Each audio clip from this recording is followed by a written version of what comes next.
નમસ્કાર. મારા વહાલા વાગડના વિસાવસ્વાડ જ્ઞાતિ સ્વજનો, લક્ષ્મીચંદ ચરલાની મનની વાત આજે એપિસોડ 3માં આપણે મળી રહ્યા છીએ. પ્રથમ ઘટસ્ફોટ 15 તારીખના વ્યક્ત કર્યું, દ્વિતીય ઘટસ્ફોટ 16 તારીખના રજૂ કર્યું અને આજે ત્રીજા ઘટસ્ફોટ સ્વરૂપે આપની સમક્ષ રૂબરૂ થયો છું. મિત્રો, પહેલા અને બીજા પ્રતિશોધ ખૂબ જ જબરજસ્ત પ્રતિસાદ મળ્યો છે. મારી અપેક્ષા હતી કે હજારેક લોકો મારું આ ઓડિયો લાઈવ પ્રસારણ જોશે, પરંતુ હમણાં સુધી 1500 લોકોએ પ્રથમ એપિસોડનું પ્રસારણ જોયું, સાંભળ્યું અને બીજા એપિસોડનું હમણાં બપોર સુધી મને સંખ્યા જાણવા મળી હતી કે લગભગ 1700 જેટલા લોકોએ એ મારો ઘટસ્ફોટ સાંભળ્યો છે. અને આજે ત્રીજા પ્રકરણની અંદર આપની સમક્ષ રજૂ થઈ રહ્યો છું ત્યારે જે વ્યથા, જે વેદના મારે છેલ્લા 7.5 વર્ષમાં ભોગવવા પડ્યા છે. સમાજ માટે તન, મન અને ધનથી શુદ્ધ નિષ્ઠા ભાવે સમાજનું કામ કર્યું, તેમ છતાં કેટલાક લોકોએ ઇરાદાપૂર્વક જાણી જોડીને મને એક તરફી રીતે બદનામ કરવાનું એક અભિયાન આદર્યું હતું. 7.5 વર્ષ સુધી આ ઝેરના ઘૂંટડાઓ મેં પીધે રાખ્યા છે.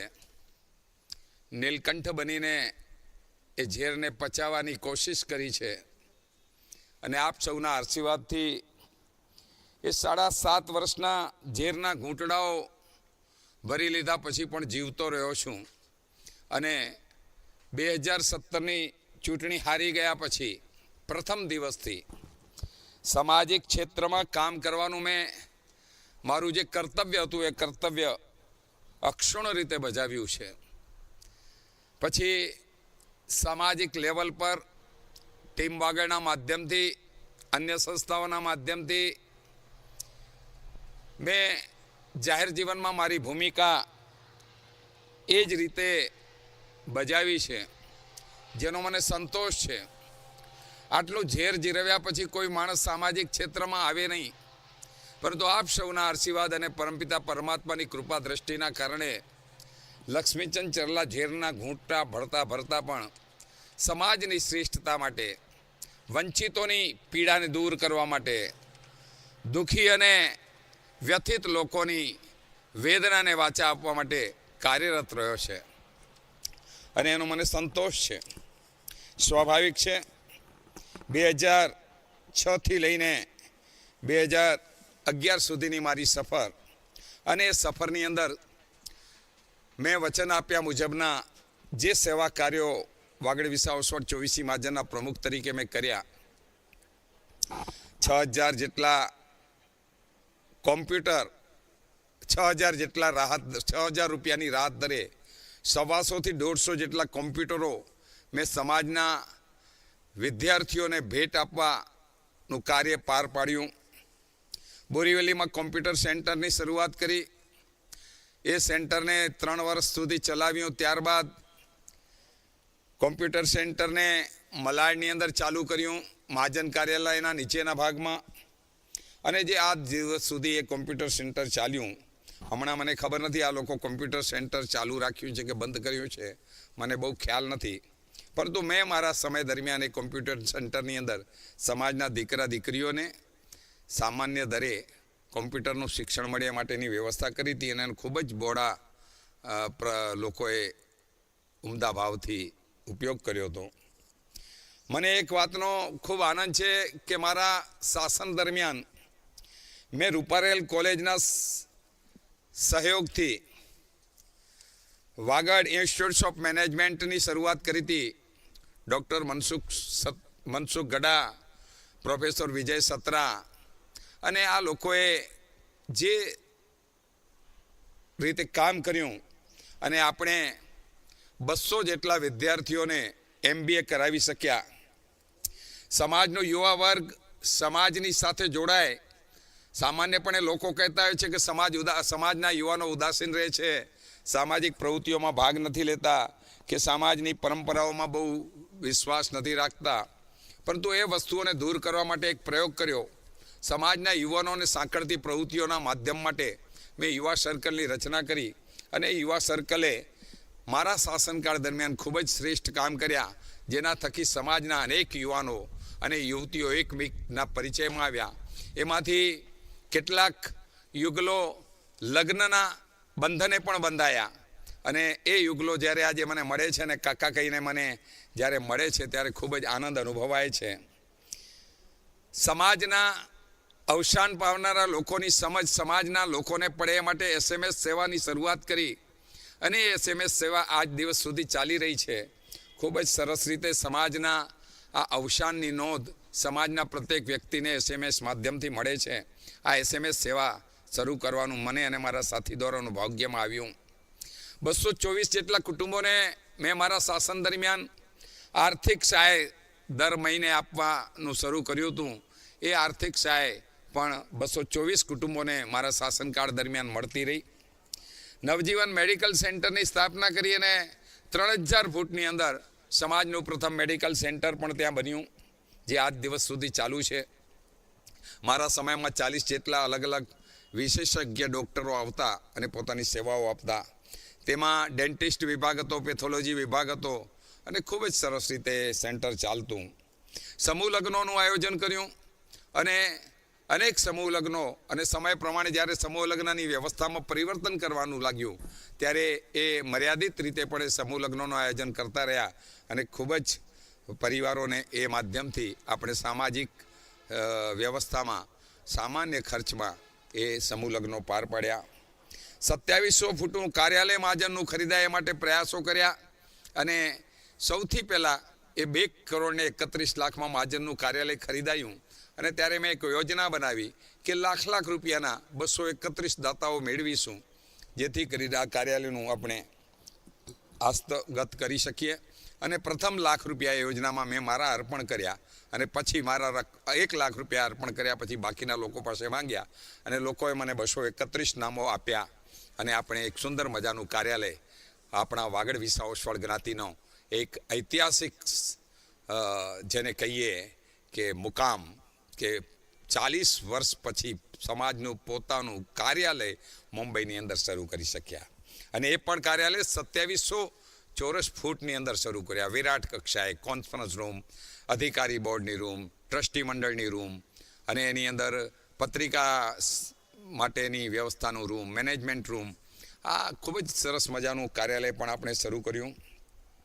11 કરોડ રૂપિયાનું મેડિકલ ફંડ ભેગું કરવાનું નક્કી કર્યું અને એમાં સૌ પ્રથમ ₹5,00,000 અર્પણ મેં મારી જાતે મારા પોતાના ખિસ્સામાંથી અર્પણ કર્યું.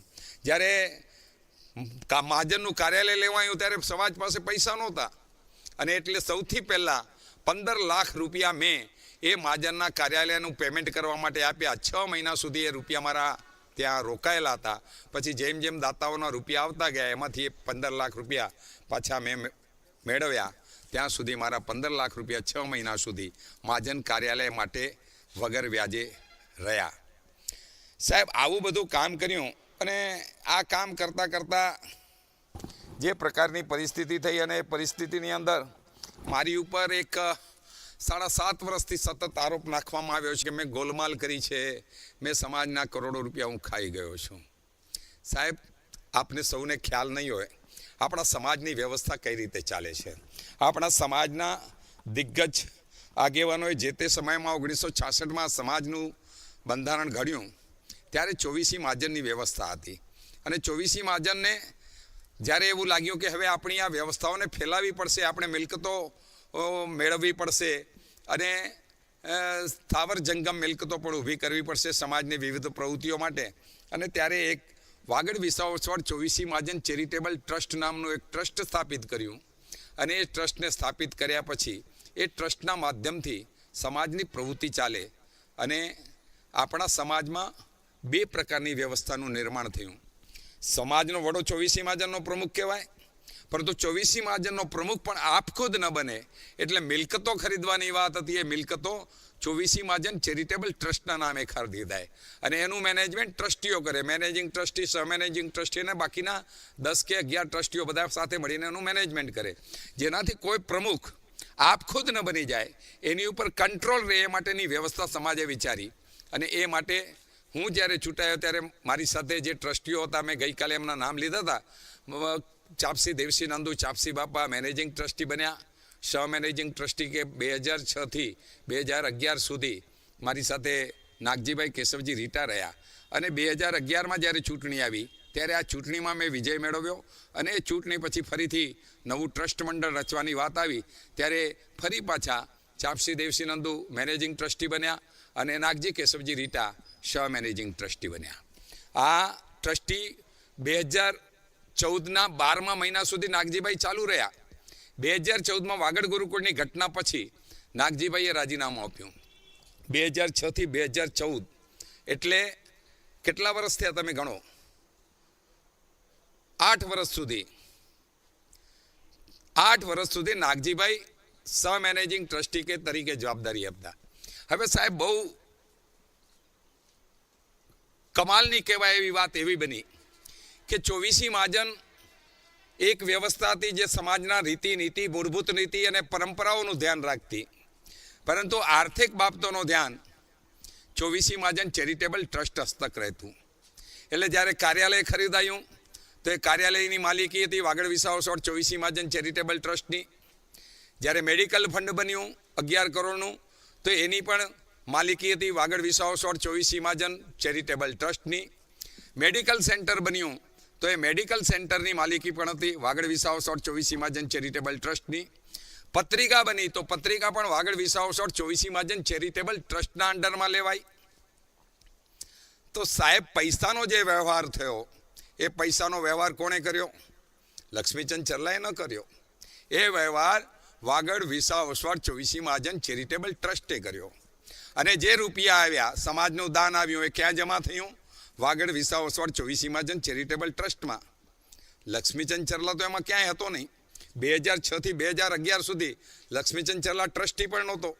2006 થી 2011ની જ્યારે ચૂંટણીમાં ફરી હું વિજેતા બન્યો ત્યારે મને અમૃતલાલ કેશવજી છાળવાએ કહ્યું કે લક્ષ્મીચંદભાઈ તમે પણ ચેરિટેબલ ટ્રસ્ટની અંદર એક ટ્રસ્ટી તરીકે રહો. મેં કીધું શું જરૂર છે મારી? હું સમાજનો પ્રમુખ છું.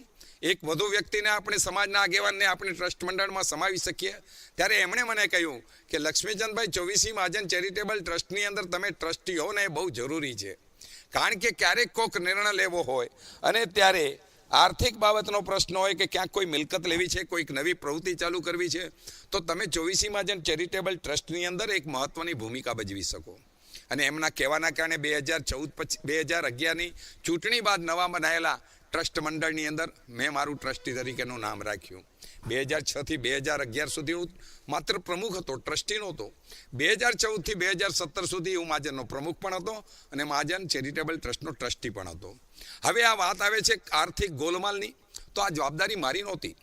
ચેરિટેબલ ટ્રસ્ટના ટ્રસ્ટીઓની સાદી વ્યાખ્યા આપને કહું તે ટ્રસ્ટીઓનો મતલબ રખેવાળ. ટ્રસ્ટની પાસે જે પણ સ્થાવર જંગમ કે રોકડ મિલકત છે, આ મિલકતની રક્ષણ કરવાની જવાબદારી ચોકિયાતોની કહેવાય. અને આ ચોકિયાતો કે રખેવાળોને ટ્રસ્ટી તરીકે નિમવામાં આવે. એ ટ્રસ્ટી એટલે દેશી ભાષામાં ચોકિયાત, રખેવાળ. સમાજની ધન સંપત્તિનો કે સ્થાવર જંગમ મિલકતનો રખેવાળ એ ચોકિયાત એ હોય. અગર જો એમાં કંઈ ગોલમાલ થાય છે, એમાં કોઈ વ્યક્તિ અગર જો કંઈ પણ ગોટાળા કરે છે, ગાલમેલ કરે છે, તો એની ઉપર ધ્યાન રાખવાની જવાબદારી ટ્રસ્ટ મંડળની છે, સમાજના પ્રમુખ તરીકે મારી નથી. હવે કરોડો રૂપિયાનું દાન આવ્યું મેડિકલ ફંડમાં, કરોડો રૂપિયાનો વહીવટ થયો ચેરિટેબલ ટ્રસ્ટના કાર્યાલયમાં, મેડિકલ સેન્ટરમાં, પત્રિકાની અંદર. તો આની જવાબદારી કોની? આની જવાબદારી ટ્રસ્ટ મંડળની છે. અને ટ્રસ્ટ મંડળની અંદર મેઇન જવાબદારી કોની? મેનેજિંગ ટ્રસ્ટીની. અને સેકન્ડ જવાબદારી સહ મેનેજિંગ ટ્રસ્ટીની. અને બાકીની જવાબદારી બાકીના ટ્રસ્ટીઓની. જો આમાં કરોડો રૂપિયા ખવાઈ ગયા હોય તો આ કરોડો રૂપિયા મને ખાવા માટે જેમણે મોખળું મેદાન આપ્યું એ બધા જ ટ્રસ્ટીઓ પણ આ માટે એટલા જવાબદાર છે. તો એનો મતલબ રૂપિયા ખવાના છે તો મેં એકલાએ નથી ખાધા, મારી સાથેના બાકીના ટ્રસ્ટીઓએ પણ રૂપિયા ખાવામાં ગોલમાલ કરી છે. તો તમે માનો છો કે આ ટ્રસ્ટના કરોડો રૂપિયા ખવાના હોય? તમે માનો છો કે આ ટ્રસ્ટની અંદર આર્થિક ગોલમાલ થઈ હોય? જો આર્થિક ગોલમાલ થઈ હોય તો આજે મારે કહેવું છે એના એકમાત્ર જવાબદાર નાગજી કેશવજી રીટા છે. કારણ કે તેઓ સહ મેનેજિંગ ટ્રસ્ટી છે. મેનેજિંગ ટ્રસ્ટી ચાપસી બાપા હતા, તેઓ તો આપણી વચ્ચેથી વિદાય લઈ ગયા, કાળ પામી ગયા, કાળ ધર્મ પામી ગયા. હવે બચ્યા કોણ? નાગજી કેશવજી રીટા. અગર જો રૂપિયા ખવાયા છે તો હું આજે ખુલ્લેઆમ આક્ષેપ કરું છું, એના જવાબદાર છે નાગજી કેશવજી રીટા.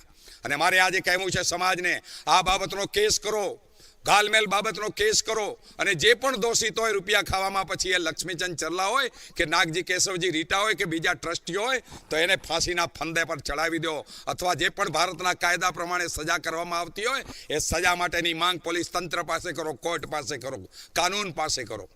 સાહેબ, માત્ર વાતો કરવી છે? અરે જે પૈસા આવે છે સમાજની અંદર એ તો 2 નંબરના આવે છે. દાન આવે છે 2 નંબરમાં આવે છે, અને એ દાનને આપણે ટ્રસ્ટમાં રજૂ કરીએ છીએ, જમા કરીએ છીએ. કઈ રીતે? આપણે એ રોકડ રકમનું દાન સ્વરૂપે આવેલી હોય એ રોકડ રકમ આપણે કોઈ કંપનીને આપીએ છીએ, અને એ કંપની પાસેથી ડોનેશનના ચેક લઈએ છીએ. સાહેબ, આ વસ્તુ આટલા દિવસ એટલા માટે નહોતો બોલતો કે આ વિષય બહુ ગંભીર છે. મેં આ વિષય બાબતમાં ઘણા સમાજના આગેવાનો સામે આ વાત કરી, પરંતુ દરેક આગેવાનો મૂછમાં મલકીને એમને એમ ચૂપ થઈ જતા હતા. એટલે મતલબ હું ચોર અને એ બધા સાહુકાર? સાહેબ, રૂપિયા ખવાના છે તો લક્ષ્મીચંદ ચરલા એકલા નથી ખાધા. હું તાજનો સાક્ષી બનવા, અગર જો ગોલમાલ થઈ છે તો એ ગોલમાલમાં બાકીના ટ્રસ્ટીઓ અને મેં, એમણે કેમ ન રોક્યો મને ચોરી કરતા? સાહેબ, આવા આક્ષેપો બંધ કરો. લક્ષ્મીચંદ ચરલા તનમન ધનથી સમાજને સમર્પિત થયેલો માણસ છે. સમાજનો પૈસો મારા માટે ગૌ માટી બરાબર છે. હું ગૌ માતાનો પૂજારી છું, આરાધક છું. આ સમાજના એક રૂપિયા માટે હું જવાબદાર છું. હા, કદાચ ક્યાંક કોઈ ભૂલથી કોઈ ચીજ ભૂલચૂક થઈ હોય તો એ માટેનો હું જવાબદાર નથી. એ હોઈ શકે, ક્યારેક કોઈ જાણતા અજાણતા ભૂલ થઈ ગઈ હોય, પરંતુ જાણી બૂજીને આ સમાજના એક પણ પૈસાનો દુરુપયોગ મેં કર્યો નથી મેં કોઈ પ્રકારનો એ પ્રકારનો એક પણ રૂપિયાનો આમાં ષડયંત્ર કર્યું. અગર જો મારી ઉપર આ આક્ષેપ ચિંતવામાં આવે છે તો મારે આજે કહેવું છે, તપાસ પંચની પોલીસ ફરિયાદી બનો. 24મી મહાજન ચેરિટેબલ ટ્રસ્ટના ટ્રસ્ટીઓને હું કહું છું કે આપ આ ગોલમાલ થઈ છે કે આપે એમ લાગે છે આપને કે આમાં કોઈ ટ્રસ્ટી અથવા મેં કંઈ રૂપિયા ખાધા છે, તો તમે પોલીસની અંદર ફરિયાદ નોંધાવો, કોર્ટની અંદર આ મેટર લઈ જાઓ, ચેરિટી કમિશનની પાસે રજૂઆત કરો, અને આમાં જે કોઈ જવાબદાર હોય એની સામે સખતમાં સખત પગલાં ભરો. માત્ર આક્ષેપો કરીને લક્ષ્મીચંદ ચરલાને બદનામ નહીં કરો. લક્ષ્મીચંદ ચરલા તન મન ધનથી આ સમાજને સમર્પિત રહ્યો છે. મારા શરીરના એક રોંગટાની અંદર આ સમાજ પ્રત્યેનું ઋણ છે. મારા માથાના એક વાળ જેટલું ઋણ આ સમાજનું લઈને જીવી રહ્યો છું. વાગડનો વિસાવોસ્વાડ સમાજ મારો સમાજ છે. આ સમાજની આન બાન અને શાન એ મારા માટે એટલી જ મહત્વની છે, અને વાગડ વિસાવોસ્વાડ જ્ઞાતિની આન બાન અને શાન માટે જરૂર પડે બલિદાન આપવાની તૈયારી સાથે જીવું છું. પરંતુ કોઈ મારી સામે આંગળી ચીંધશે તો એ આંગળીને પણ કાપીને ફેંકી દેવાની તાકાત ધરાવું છું. વાત યાદ રાખજો. મને છંછેડો નહીં, મને ખોટી રીતે બદનામ નહીં કરો. તમારી પાસે પુરાવા હોય તો સમાજ સમક્ષ પુરાવા વ્યક્ત કરો. તમારી પાસે જો લક્ષ્મીચંદ ચરલાએ કોઈ ગોલમાલ કરી હોય તો કોર્ટમાં જવા માટે તમને છૂટ છે. તમે જઈ શકો છો, મારી સામે ફરિયાદ દાખલ કરી શકો છો. બાકી જે કોઈ નાગજીભાઈ તમારા સાથીદારો રહ્યા છે એ રાત દિવસ લક્ષ્મીચંદ ચરલાને બદનામ કરે છે ને, આ બંધ કરો સાહેબ. આ સમાજની અર્થવ્યવસ્થાને તૂટતી અટકાવી હોય તો બધી ચીજો સમજવી પડશે. હું એટલા માટે આજ સુધી ચૂપ હતો, પરંતુ આજે મને લાગે છે કે હું વધુ ચૂપ રહીશ તો આ લોકો મને ચોરની કોટડીમાં ચોર સાબિત કરી દેશે. આ એવી વાત છે. એક માણસ એકવાર એક જંગલના રસ્તે પસાર થઈ રહ્યો હતો. એની પાસે સુંદર મજાનું એક ઘેટું હતું. આ જંગલની અંદર 8-7 જેટલા ઠગો રહેતા હતા. આ ઠગોએ જોયું કે એક ભરવાડ પોતાની સાથે એક સુંદર મજાનું ઘેટું લઈ જઈ રહ્યું છે. આ ઘેટું એની પાસેથી આપણે પડાવી લેવું છે. એટલે 7 લોકો એક પ્લાનિંગ બનાવ્યું.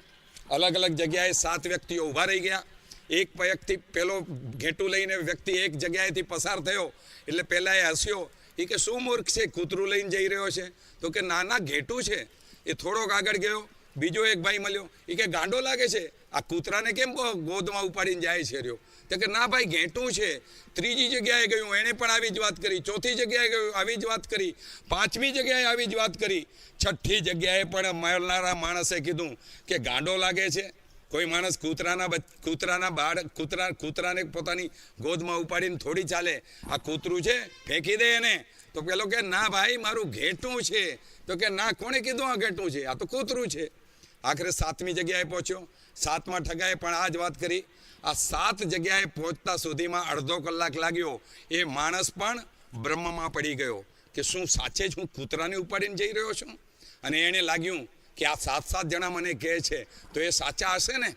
એટલે એણે કૂતરાને ત્યાં પડતું મૂક્યું અને પોતાની સફર આગળ ચાલી ગયો. પહેલાં ઠગોને તો આટલું જોઈતું હતું. એ કૂતરાનું બચ્ચું સમજીને જે વ્યક્તિએ ઘેટાનો ત્યાગ કર્યો હતો, એ ઘેટું એ લોકોએ ઉચકી લીધું અને કાપીને જયાફત માણીને મોજ મનાવી લીધી. સાહેબ, આવું છે સતત ચોર ચોર ચોર, એકની એક કેસેટ. આ તો ગોબેલ્સ પ્રચાર છે. લક્ષ્મીચંદ ચરલાની શક્તિની સામે તમે વામણા પુરવાર થઈ રહ્યા છો. લક્ષ્મીચંદ ચરલાએ આ સમાજની જે સેવા કરી છે, એ સેવા કરવાની તમારી હેસિયત નથી. અને એટલે તમે લક્ષ્મીચંદ ચરલાની લીટી ટૂંકી કરવા માટે એને ચોર કહી રહ્યા છો. ચોર હો તો તમે છો, હું નહીં સાહેબ. તમે અગર ચોરી કરી હશે તો સહ મેનેજિંગ ટ્રસ્ટી તમે હતા. એ ચોરીની જવાબદારી માત્ર ને માત્ર તમારી છે નાગજીભાઈ. તમે માનો છો કે તમે ચોર છો? જો તમે એવું સ્વીકારતા હો તો મને વાંધો નથી. હું ચોર નથી. મેં આ સમાજ માટે મારી જાતને ઘસી છે. 11 વર્ષ રાત દિવસ પસીનો આવ્યો છે. રાતના 2 વાગે પણ સમાજનો કોઈ જ્ઞાતિજન મને આ નંબર પર ફોન કરે તો એનો ફોન રાત્રે પણ 2 વાગે ઉંચકીને એને સંતોષકારક જવાબ આપ્યો છે. નાગજીભાઈ, તમે મારા પગ બૂટની અંદર પગરખામાં પગ રાખી શકો એવી તમારી હેસિયત નથી.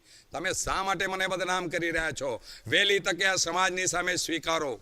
મારે આજે એક બીજી વાત કહેવી છે મિત્રો.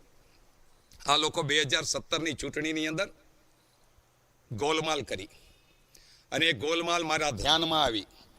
2017ની ચૂંટણીમાં રાત્રે જ્યારે મારો પરાજય થયો ત્યારે મેં ત્યાં એક ટેબલ પર ઊભા થઈને લોકોનો આભાર માનીને નવનિયુક્ત લોકોને શુભેચ્છા પાઠવવા માટે ઊભો થયો. અને મેં ત્યારે નવનિર્વાચિત લોકોને શુભેચ્છા આપી અને લોકોનો આભાર માન્યો. એ સમયે ત્યાં એક વ્યક્તિ હતી, મારે નામ નથી લેવું કારણ કે એ મારી નજીક રહેલા વ્યક્તિ છે અને એટલે હું એમનું નામ લઈને મારી જબાન નથી બગાડવા માંગતો. એમણે કહ્યું ચાલો ચાલો આને શું સાંભળવું હોય એમ કરીને એણે મારી સામે જે લોકો સાંભળવા ઊભા હતા એમને એક બાજુ લઈ ગઈ. મને પણ ગુસ્સો આવ્યો કે હું આભાર માનવા ઊભો થયો છું, હું આમને અભિનંદન આપવા ઊભો થયો છું અને આ મારું આવું અપમાન કરે છે. એટલે મેં કીધું મારે પાઘડી નથી પહેરાવી. એટલે એ ગ્રાઉન્ડમાંથી હું નીકળી ગયો. લોકોએ કીધું કે લક્ષ્મીચંદ તે આ સારું ન કર્યું, પાઘડી પહેરાવીને જવું હતું. સાહેબ, હું પાઘડી પહેરાવીને જ જત, પરંતુ મારું અગર ત્યાં પરાજય થયું છે અને પરાજય પછી જો મારા વિરોધીઓ મારું સન્માન ન જાળવી શકતા હોય તો સાહેબ એમને હું પાઘડી ન પહેરાવું. કારણ કે હું પણ વટનો બાચકો છું, હું પણ કાચી માટીનો સંતાન નથી. મેં પણ મારી ચોથીમાંનું ધાવણ ધાવ્યું છે. હું એવી રીતે ભાગી જનારો, પ્લાન થઈ જનારો માણસ નથી. હું તો ડટનારો માણસ છું, મુકાબલો કરનારો માણસ છું અને ખેલદેલીપૂર્વક મેં મારી પરાજયની જવાબદારી સ્વીકારી હતી સાહેબ. પરંતુ એમણે મારી ભાવનાની કદર કરવાની જગ્યાએ મારો વિરોધ કર્યો અને એટલે મારે ત્યાંથી જતું રહેવું પડ્યું. બીજા દિવસે મેં 11 વાગે સમાજના પ્રમુખ તરીકે ચૂંટાયેલા નાગજી કેશવજી રીટાને ફોન કર્યો કે નાગજીભાઈ, તમને ક્યારે કબજો આપું મહાજન કાર્યાલયનો? તો નાગજીભાઈએ મને કીધું કે લક્ષ્મીચંદભાઈ, આપણે એક જ છીએ, ક્યાં અલગ છીએ? જુઓ કેટલી મીઠી મીઠી વાતો, અને મીઠી વાતો પાછળ આ માણસ કેટલો ડંજીલો છે આ વસ્તુ સમજો. હું પણ છેતરાયો આ માણસની મીઠી મીઠી વાતોથી.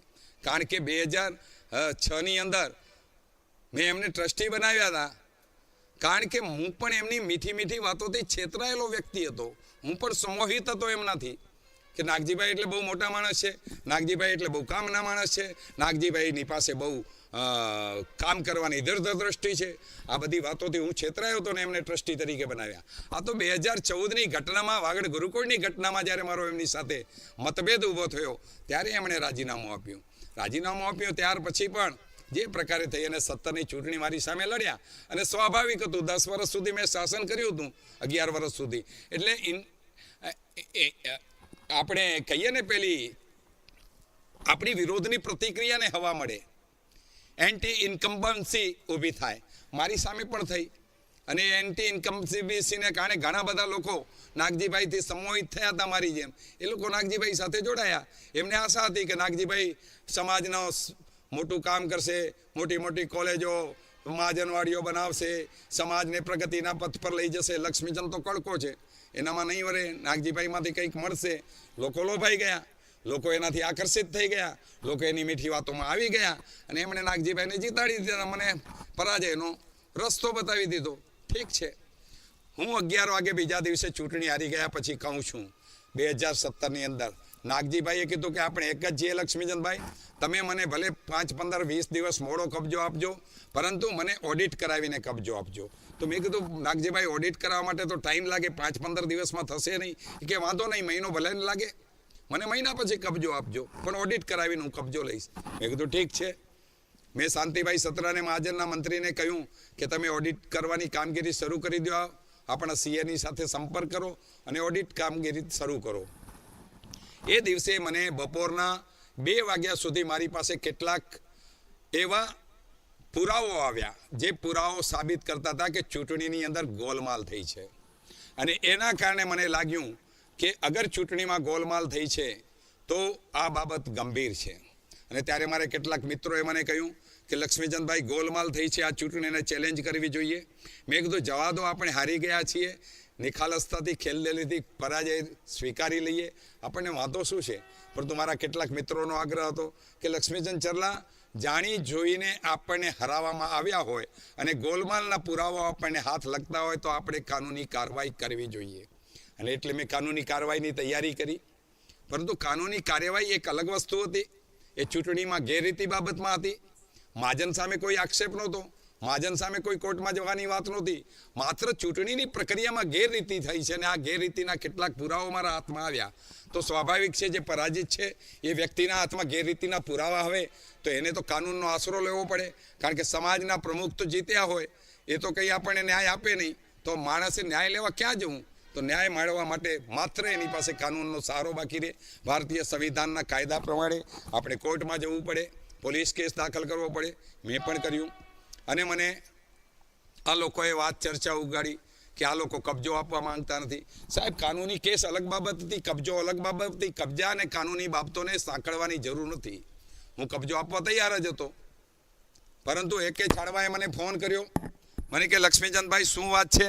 આ લોકો એમ કહે છે તમે કબજો આપવા નથી માંગતા. મેં કીધું કોણે કીધું? મેં તો ફોન કરીને કબજા માટેની વાત કરી હતી, પરંતુ એમણે જ મને કીધું કે ઓડિટેડ કરીને અમને કબજો આપો. મેં તો એ કે આ કેસની બાબત, મેં કીધું એ અલગ બાબત છે. હું કેસ કરું કે ન કરું હજી નક્કી નથી કર્યું, પરંતુ કેસ કરીશ તો એ કબજા સાથે એની કોઈ બાબતને લેવા દેવા નથી. પરંતુ આ લોકોએ ઈરાદાપૂર્વક શરૂ કરી દીધું. અને બીજે તો એકે છાડવાએ મને કીધું કે લક્ષ્મીચંદભાઈ એક કામ કરીએ, જો કોઈ ગેરસમજણ ઊભી થાય એના પહેલાં આપણે નાગજીભાઈ, તમે અને હું, આપણે ત્રણે મળી લઈએ. મેં કીધું સ્વાભાવિક છે, મને વાંધો નથી મળવામાં. બીજા દિવસે સવારના 9:30 વાગે મલાડ ઈસ્ટની શિવાજી ચોકની સ્થાનકની અંદર અમારે મળવાનું નક્કી થયું. અમૃતભાઈએ કહ્યું હતું કે આપણે 3 જ વ્યક્તિઓ બેસશું, બીજા ચોથા વ્યક્તિને નહીં બેસાડીએ. હું જ્યારે એ મિટિંગમાં પહોંચ્યો તો ત્યાં સમાજના મારી સાથે રહેલા ઉપપ્રમુખ માનનીય હંસાબેન ચરલા પણ હાજર હતા, લખમસિંહ ભાણજી શાહ હાજર હતા અને એક બીજા કોઈક વ્યક્તિ હાજર હતા. હવે કોણ હતા એ મને યાદ નથી, પરંતુ એ મેં ત્યારે અમૃતભાઈને પૂછ્યું. મેં કીધું તમે તો આપણા 3ને મળવાની વાત કરતા હતા, બાકીના લોકો કેમ છે? તો મને કે લક્ષ્મીચંદભાઈ બધા ઘરના જ છે ને, શું વાંધો છે? મેં કીધું ઠીક છે, ચાલો. મેં જતું કર્યું અને હું બેઠો.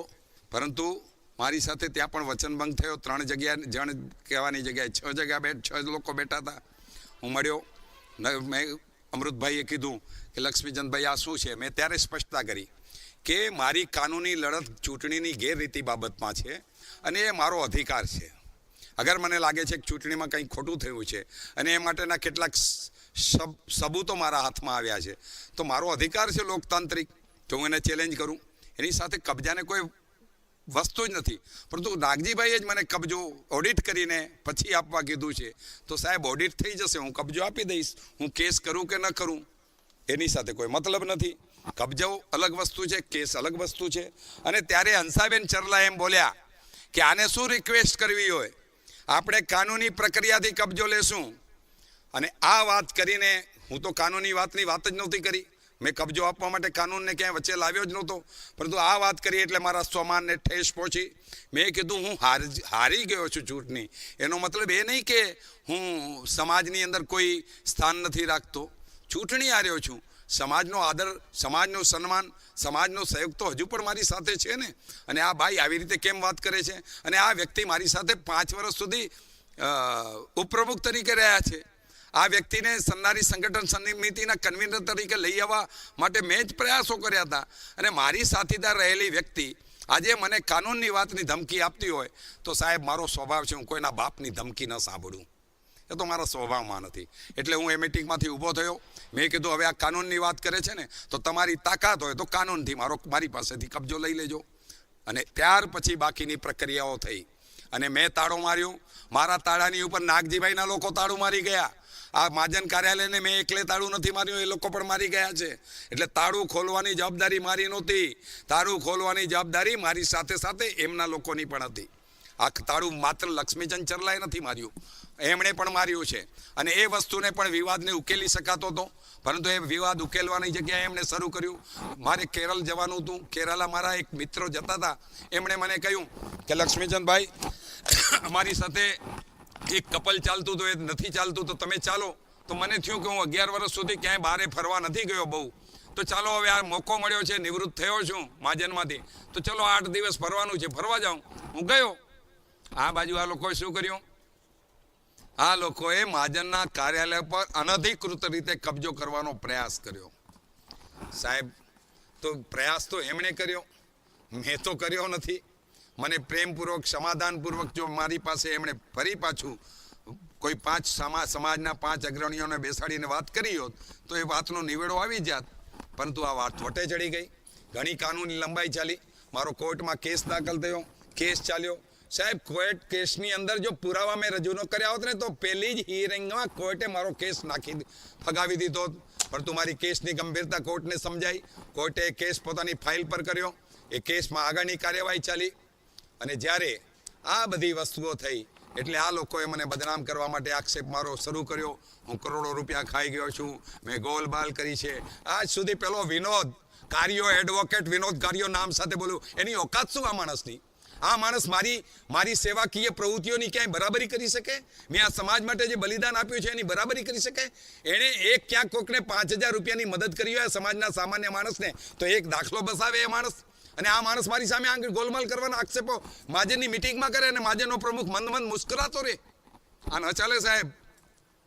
મારી ચેલેન્જ છે વિનોદ કારિયાને, તારી તાકાત હોય તો મારી સામે તું પણ કેસ કરીને લાવ.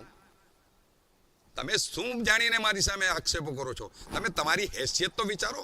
તમે કયા અને હું કયા? તમારા જીવનમાં તમે સમાજ માટે, દેશ માટે શું કર્યું અને મેં શું કર્યું? અરે વિનોદ કારિયા, તમારા જેવા લોકોની કોઈ હેસિયત નથી મારી સામે. તમે માત્ર ને માત્ર નાગજીભાઈના ચમચાગીરી કરવા ત્યાં બેઠા છો.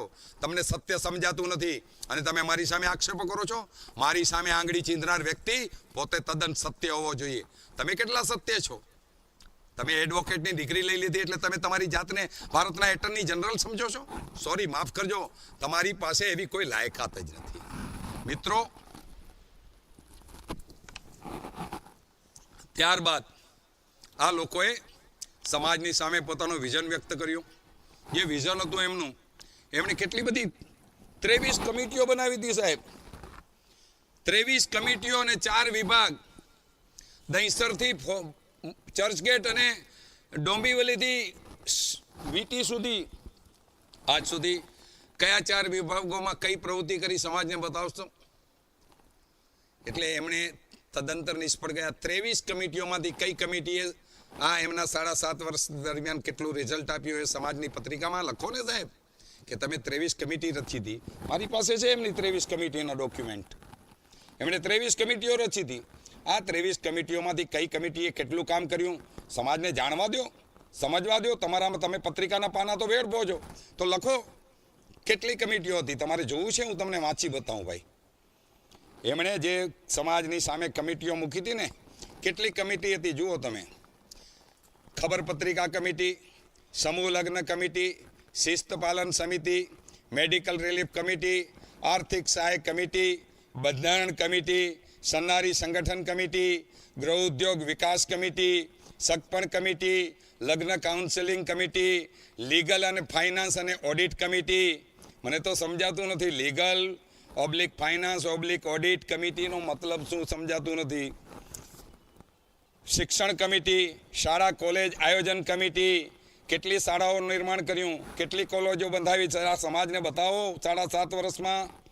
જૈન માઇનોરિટી તથા સરકારી લાભ આયોજન કમિટી, યુવા સંસ્કરણ ઉત્કર્ષ ખેલ પ્રોત્સાહન કમિટી, કયા ખેલને કેટલું પ્રોત્સાહન આપ્યું તે બતાવો જરા. Business development Vagad Aadhaar card committee, Vagad Aadhaar card એમનું ક્યાં ગયું?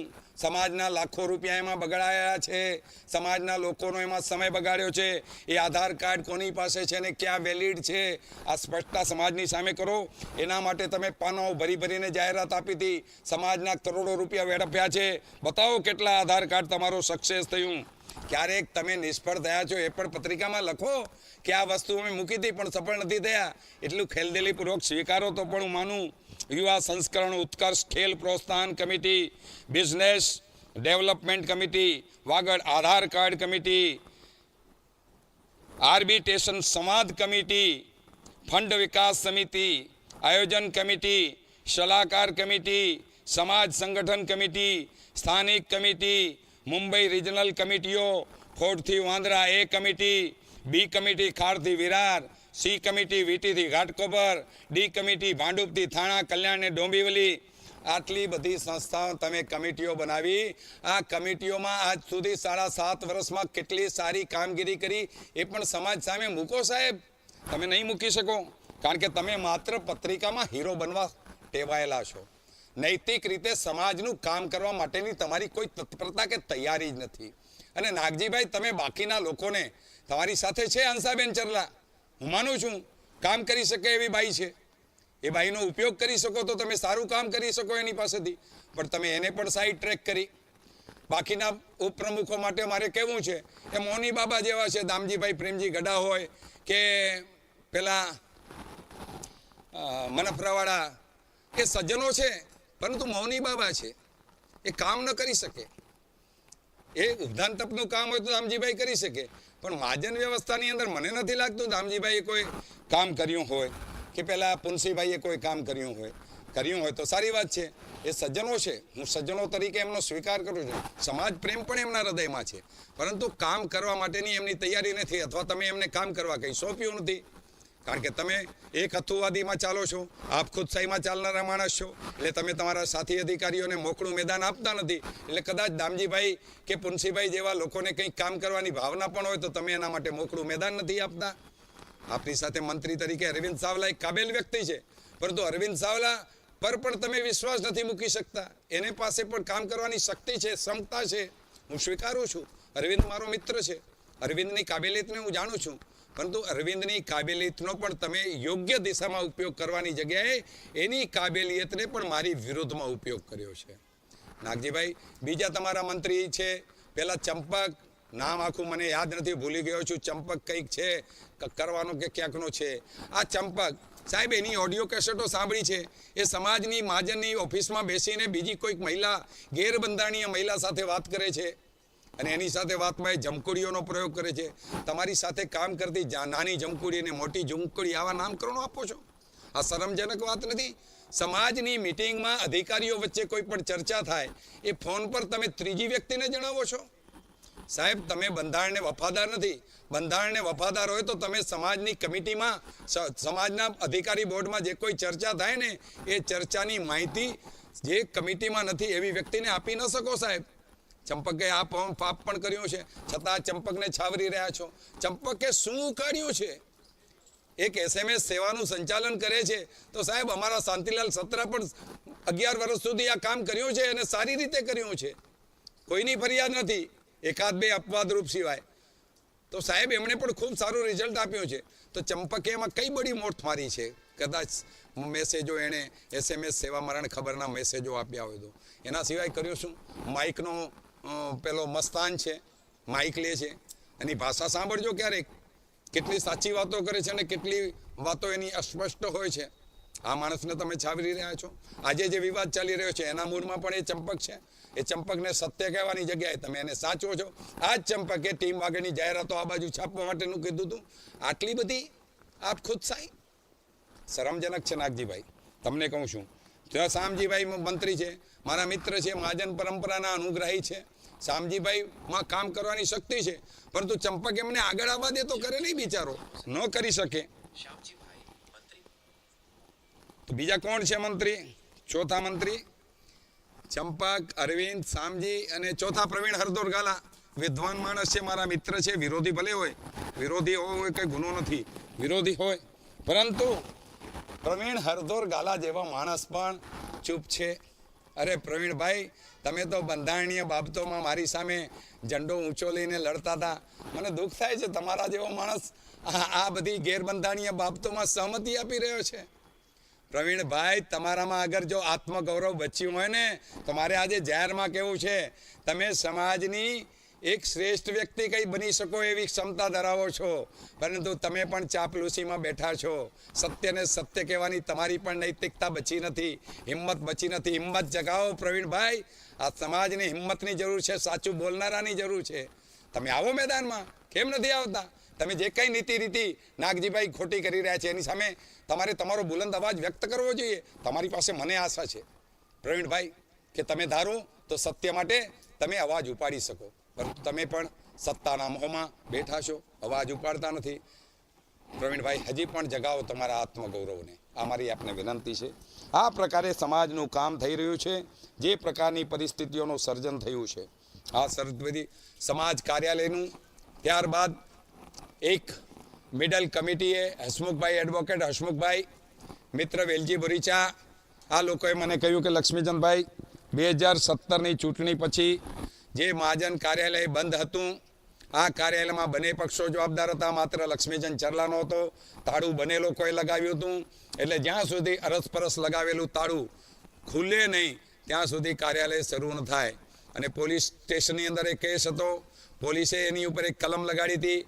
એ કલમને આધારે લક્ષ્મીચંદ ચરલા એકલો જો ઈચ્છે કે મારે તાળું ખોલવું છે તો ન ખોલી શકે, કારણ કે નાગજીભાઈના લોકો પણ તાળું મારી ગયા હતા. એટલે જ્યાં સુધી નાગજીભાઈના લોકો તાળું ખોલવા તૈયાર ન થાય ત્યાં સુધી ખુલે નહીં. આખરે એડવોકેટ હસમુખ ભાઈ અને આમની મધ્યસ્થી, વેલજી અખેરાજ બોરાચીના મધ્યસ્થીથી એક સમાધાન સર્જાયું. આ સમાધાન રૂપે અમે એક 20/8/2017ના સમાધાનની દરખાસ્ત શરૂ થઈ. આ દરખાસ્તને અરસપરસ સહમતિથી એ તાળું ખોલવા માટેનો એક લેટર તૈયાર કરવામાં આવ્યો અને એ લેટર પોલીસ સ્ટેશનમાં આપવામાં આવ્યો. અને એ લેટરની અંદર લખવામાં આવ્યું હતું, એ લખાણ આપની એમાં કોની સહી છે, સમાજને ગેરમાર્ગે નહીં દોરવો, એમાં કોની સહી છે એ પણ હું તમને બતાવું છું. આ લેટર મારી પાસે છે, તમને લેટર બતાવું છું. જેમને પણ જોવું હોય મારી પાસે પર્સનલ આવીને લેટરની કોપી માંગી શકે છે. આ સંયુક્ત નિવેદન હતું ક્યારનું? 20/8/2017નું, જેમાં લખ્યું હતું, વાગડ વિસા ઓસવાડ 24 મહાજનના કાર્યાલય બાબતે હાલમાં જે ગેરસમજ ભરી પરિસ્થિતિ સર્જાઈ છે તેના સુખદ નિરાકરણ અર્થે બંને પક્ષોની સહમતિથી સમાધાન રૂપે અરસપરસ લગાવેલા તાળા ખોલીને કાર્યાલય ખોલવામાં આવે છે. અરસપરસ શબ્દ ધ્યાન આપજો, અરસપરસ લગાવેલા તાળા ખોલીને કાર્યાલય ખોલવામાં આવે છે. આજથી 20 દિવસની અંદર માજી અધિકારીઓ, સર્વ પદાધિકારીઓ અને ટ્રસ્ટીઓ પૂરી પ્રક્રિયા, વહીવટી પ્રક્રિયા પૂરી કરીને કાર્યાલયનો કબજો સુપ્રત કરી આપશે. 20 દિવસ આ કાર્યાલય ખોલ્યા પછી 20 દિવસ સુધી અમે એની વહીવટી બાબતો જે કંઈ ઓડિટ કરવાના હિસાબ આ કરીને આપશું. આ બાબત થયેલી. અને પછી લખ્યું હતું, ડિંડોસી પોલીસ સ્ટેશનમાં ઉપરોક્ત કાર્યાલય અંગે સેક્શન 149 CRPC અંગેની જે કાર્યવાહી કરવામાં આવેલ છે તે અંગે બંને પક્ષો તરફથી આ માટેનો પત્ર ડિંડોસી પોલીસ સ્ટેશનમાં આપવાનો રહેશે. બંને પક્ષો એટલે મારો પક્ષ અને નાગજીભાઈનો પક્ષ, આ બંને પક્ષો ડિંડોસી પોલીસ સ્ટેશનમાં પત્ર આપશે સંયુક્ત રીતે. અને ત્યારે પોલીસ સ્ટેશનની પરવાનગી મેળવીને કાર્યાલય ખોલવામાં આવશે. આમાં લિક્ટિન તરીકે વાગડ વિસાવસર 24 મહાજનના અધિકારીઓ તરીકે નાગજી કેશવજી રીટાની સહી છે. બીજા અધિકારી તરીકે હસમુખ વેલજી શાહ, તેઓ ત્યારે મેનેજિંગ ટ્રસ્ટી હતા. 2014 પછી નાગજીભાઈના રાજીનામા પછી તેઓ મેનેજિંગ ટ્રસ્ટી બન્યા હતા. અને વેલજી અખેરાજ બોરીચા કન્વીનર તરીકે, લગ્ન સમિતિના કન્વીનર તરીકે એ મહાજનના એ સમયના વર્તમાન શાસકો તરફથી નાગજી કેશવજી રીટા, હસમુખ વેલજી શાહ અને વેલજી અખેરાજ બોરીચા હતા. અને શ્રી વાગડ વિસાવસર 24 મહાજનના માજી અધિકારીઓ તરીકે લક્ષ્મીચંદ પી ચરલા એટલે મારી સહી હતી. ચાપસીભાઈ જીવરાજ વિસરિયા મહાજનના ઉપપ્રમુખશ્રી, માજી ઉપપ્રમુખશ્રીની સહી હતી. અને હિંમતલાલ પ્રેમજી સાવલા માજી ઉપપ્રમુખની સહી હતી. આ 6 સહીઓ સાથે આ સંયુક્ત સમાધાન શક્ય બન્યું. એ સમાધાન રૂપે બંને પક્ષોએ અરસપરસ તાળા ખોલવા માટેની સહમતિ પોલીસ સ્ટેશનમાં આપવાની આવી. એ સહમતિનો પત્ર આપ્યો. ત્યારબાદ આ તાળું ખોલાયું અને 20 દિવસ સુધી વહીવટી પ્રક્રિયા પૂરી કરીને 20 દિવસના અંતે આ કાર્યાલયનો કબજો સોંપવામાં આવ્યો. આ કાર્યાલયનો કબજો જ્યારે સોંપવામાં આવ્યો ત્યારે હસમુખભાઈ વેલજી શાહ એડવોકેટ, જેઓ એ સમયે મેનેજિંગ ટ્રસ્ટી હતા નવી બોડીની અંદર, અને એમણે ત્યારે પોતાના ત્યાં સંબોધનમાં કહ્યું હતું કે આટલા વર્ષ સુધી મેં જાહેર જીવનમાં અનેક સંસ્થાઓમાં સેવા આપી છે, પરંતુ આ પ્રકારે આટલી વ્યવસ્થિત રીતે કોઈ પણ હિસાબ કિતાબ અને વહીવટી બાબતોની પ્રક્રિયા આવી સરસ રીતે કોઈએ આજ સુધી આપી નથી. આ પહેલી વાર હું જોઈ રહ્યો છું મારા જીવનમાં કે આટલી સુઘડ રીતે, સરસ રીતે, શ્રેષ્ઠ રીતે આ વ્યવસ્થા અમને સુપ્રત કરવામાં આવી છે. અને એમણે મારો આભાર માન્યો હતો, અધિકારીઓ અને ટ્રસ્ટીઓનો આભાર માન્યો હતો. અને આ કામગીરી સચોટ રીતે પાર પાડવા માટે અમારા સમયના મંત્રી રહેલા શાંતિલાલ જુઠાલાલ સત્રાને પણ અભિનંદન આપ્યા હતા. એ માટેનો વિડીયો પણ મારા આ મોબાઈલમાં સેવ છે. જેને પણ જોવો હોય ત્યારે હસમુખભાઈ શું બોલી રહ્યા છે સાંભળવું હોય તો મારી પાસે આવીને વિડીયો જોઈ શકો છો, એ સાંભળી શકો છો. કારણ કે એ સમય પણ એકે છાળવા હાજર હતા, વેલજી અખેરાજ બોરીચા હાજર હતા અને હસમુખભાઈ વેલજી શાહ હાજર હતા, બીજા કેટલાક લોકો હાજર હતા. એટલે આ સત્યનું સત્ય, દૂધનું દૂધ અને પાણીનું પાણી થઈ જશે. કોઈ પણ ગેરસમજને પાડશો નહીં. મને કહેવામાં આવ્યું હતું ચૂપ રહેજો, સહન કરજો, એટલે હું 7.5 વર્ષ ચૂપ રહ્યો છું. આજે મારી આ ચૂપકીદીનો અહીંયા વિરામ આવે છે અને આ સત્ય સમાજ સામે મૂકું છું. આ સત્ય માટે પણ અગર તમને હજુ પણ કોઈ ભ્રમ હોય તો હજુ પણ મારો સંપર્ક કરીને એ બાબતે આપ મારો ખુલાસો માગી શકો છો.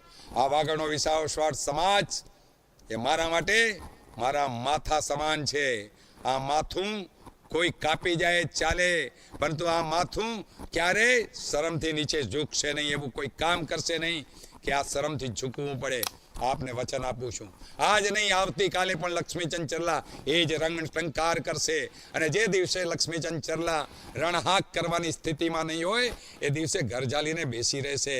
પરંતુ આ સમાજના ગૌરવને હાનિ પહોંચાડે એવું કોઈ કૃત્ય મારા જીવનમાં હું નહીં કરું સાહેબ. તન મન અને ધનના શુદ્ધ ભાવથી કહું છું, કોઈ પાપ નથી. અંતરાત્માના ઊંડાણથી કહું છું, નાભીના નાદ સાથે કહું છું.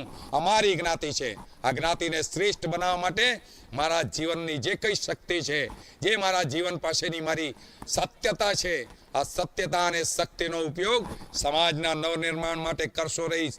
સમાજના ટોચથી લઈને છેવાડાના માણસના કલ્યાણ માટે મારી શક્તિ વાપરતો રહીશ. પરંતુ કોઈ બીના દેડિયા જેવા, જેના ભાષામાં મારે કહેવું જોઈએ કે વિનોદ કારિયા જેવા આવા લોકો આવીને નાગજીભાઈ વતીથી પ્રોક્સી વોર કરીને મારી ઉપર કાદવ ઉછાળશે ને તો આ માફ પણ નહીં કરું. જે મર્યાદામાં વાત કરું છું એ મર્યાદામાં આપને કહું છું કે હજુ સમય છે. બંધ કરો મારી સામેનો આ બકવાસ, નહીતર આવતા દિવસોમાં એના દુષ્પરિણામો ભોગવવાની તૈયારી રાખજો. અમારી ચેલેન્જ છે તમને. આ સમાજની અંદર મને મારા ઉપર મૂકનારા આક્ષેપો સાબિત કરી બતાવજો, અને નહીં તો તમારી જબાનને ચૂપ રાખજો. બાકી ગમે એવો બળબડાટ કે મારી સામે બકવાસ કરશો, ગમે એ ભાષામાં મારી સામે ભોંકશો અને સમાજનો પ્રમુખ ચૂપચાપ આ નજારો જોશે, આ નહીં ચાલે. નાગજીભાઈ, આજે મારે તમને કહેવું છે, તમે આ બીના ડેડિયા કે વિનોદ કારિયા સાથે સહમત છો? છો તો તમે પત્રિકામાં લખો કે બીના ડેડિયા અને વિનોદ કારિયા અને એના જેવા બીજા 2, 5, 10, 25 જણા મારી સામે જે કાદવ ઉછાળી રહ્યા છો એમાં તમે સહમત છો, આ પત્રિકામાં જાહેર કરો. અને જો અસહમત છો તો તમે પત્રિકામાં એ પણ જાહેર કરો કે લક્ષ્મીચંદ ચરલાની વિરુદ્ધ જે કોઈ કાદવ ઉછાળે છે એની સાથે હું અસહમતિ વ્યક્ત કરું છું. તમારા હિંમત હોય તો આ બંને વસ્તુ તમે કરી શકો છો. કરો, તમારામાં કઈ હિંમત છે હું પણ જોવા માંગુ છું. પણ મને ખબર છે તમે નૈતિકતાના માણસ જ નથી. તમે કઈ રીતે સ્વીકારી શકશો? તમે નહીં સ્વીકારી શકો નાગજીભાઈ. તમારી પાસે ખમીર નથી, એ ખુમારી નથી, કારણ કે તમે સ્વાર્થના માણસ છો. તમે માત્ર સત્તાના લોભમાં જીવનારા માણસ છો. તમારી માટે ગુરુકુળની અંદર મરી જનારા 3 બાળકો કોઈ વિષાત્મા નથી. એ બાળકોના માવિત્રોનો દુઃખ તમને દેખાતું નથી તો તમે મારું દુઃખ ક્યાંથી જોઈ શકો? ના જોઈ શકો, કારણ કે તમે તો માત્ર આક્રમણના માણસ છો અને પરોક્ષ આક્રમણના. સામે તો મંદ હસતો મુસ્કરાશો રે, હસીને વાત કરશો, મીઠી વાતો કરશો, પરંતુ પીઠ પાછળ ખંજર ભોંકવામાં ઉત્સાહ છો. તમે એવી જ કરી રહ્યા છો. તમે તમારા ચમચાઓ દ્વારા મારી સામે કાદવ ઉછાળીને તમે જે કરી રહ્યા છો ને એ ભલે કદાચ તમે એમાં સફળ થઈ ગયા છો, હું માનું છું, કારણ કે આ સમાજમાં ઘણા બધા લોકો તમારા જૂઠ ગોબેલ્સ પ્રચારના ભ્રમમાં આવી ગયા છે અને મને અયોગ્ય માની રહ્યા છે, જૂઠ્ઠો પણ માની રહ્યા છે. ઘણા બધા લોકોની એ માનસિકતા છે, મને ખબર છે. એ માને છે કે ના, લક્ષ્મીચંદ ચરલાએ કંઈક ખોટું કર્યું છે. એટલે તમે તમારા ગોબેલ્સ પ્રચારમાં સફળ થયા છો. તમને એ માટે અભિનંદન આપું છું કે તમે ખરેખર 7.5 વર્ષ દરમિયાન સમાજના કંઈ કામ કર્યા હોય કે ન કર્યા હોય, પણ લક્ષ્મીચંદ ચરલાને જુઠ્ઠો સાબિત કરવામાં તમે ખૂબ જ સફળ રહ્યા છો. નાગજીભાઈ, એ માટે આપને અભિનંદન. અને આપની આ કાર્યવાહીને આગળ ચલાવતા રહો અને સમાજના બાકીના 2.5 વર્ષ પણ તમે આ જ રીતે ચાલો અને સમાજના શ્રેષ્ઠ લોકોને બદનામ કરવાનો અભિયાન તમે પૂરજોશમાં ચાલો. જે પણ વૈચારિક રીતે તમારી વિરોધમાં હોય એની કારકિર્દી ખતમ કરવા માટે તમે તમારી આ બધી ચમચાઓની ટોળી છે ને એને કામે લગાડો. તમારા ચમચાઓ, તમારે કંઈ બોલવાની જરૂર નથી. તમે તો મન મુસ્કરાતા રહેજો, હસતા રહેજો અને તમારા ચમચાઓ તમારું કામ પાર પાડી દેશે. પ્રોક્ષીઓ લડતા રહેજો. અભિનંદન નાગજીભાઈ, ખૂબ ખૂબ અભિનંદન. આ સમાજના ભાગ્ય છે કે તમારા જેવા શ્રેષ્ઠ વ્યક્તિ આ સમાજને પ્રમુખના રૂપમાં મળ્યા છે. 250 કરોડની યોજના આવનારા દિવસોમાં આપ સાકાર કરવા જઈ રહ્યા છો. ભગવાન આપને શક્તિ આપે, બળ આપે અને આ સમાજને 250 કરોડનું ઘરેણું તમે વહેલી તકે ભેટ ધરો એવી તમને શુભેચ્છા.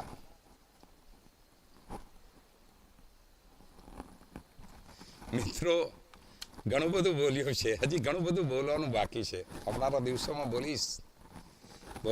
મારે આજે એક વાત કરવી છે. ગઈકાલે મને આ સમાજના શ્રેષ્ઠીવર્ય, દાનવીર, દાતા અને સમાજના શ્રેષ્ઠ સમાજ સેવક એવા પોપટલાલ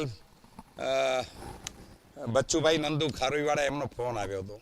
એમણે મને કહ્યું, ત્યારે જગસી લગધીર ગડ્ડા મારા વડીલ બંધુ, તેઓ પણ એમની સાથે હતા અને ત્યારે મને મારાથી વાત કરી.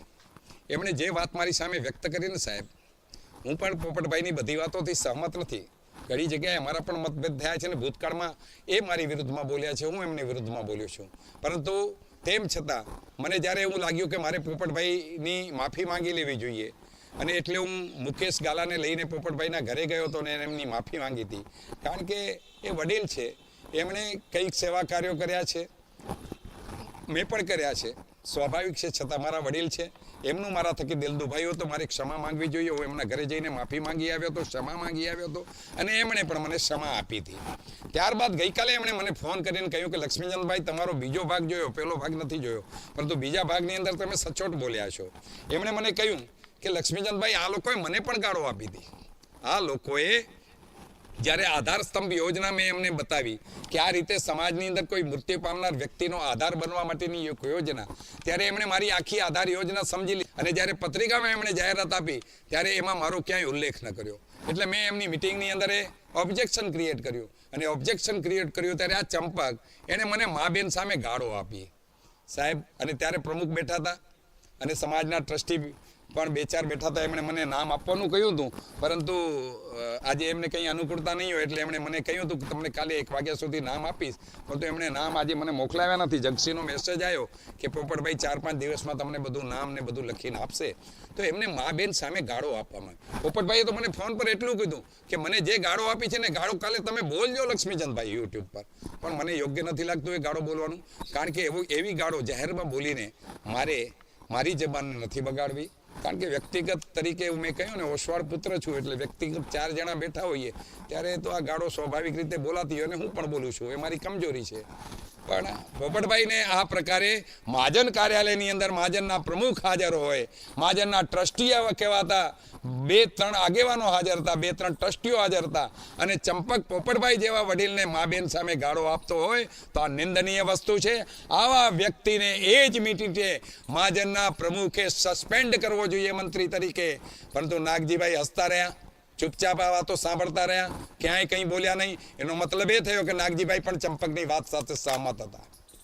અફસોસ જો પોપટલાલ બચ્ચુભાઈ નંદુ, જેમણે આવાસ યોજનાને સાકાર કરીને 400 પરિવારને આધાર આપ્યો હોય અને સમાજની આધાર યોજના, આધાર સ્તંભ યોજનાના તેઓ વિચારિક રીતે એમણે તમને બતાવી આ યોજના, તો આવા વ્યક્તિને તમે મહાજન કાર્યાલયમાં ગાળો આપો, અહીં તમારું છીછરાપણું સાબિત થાય છે.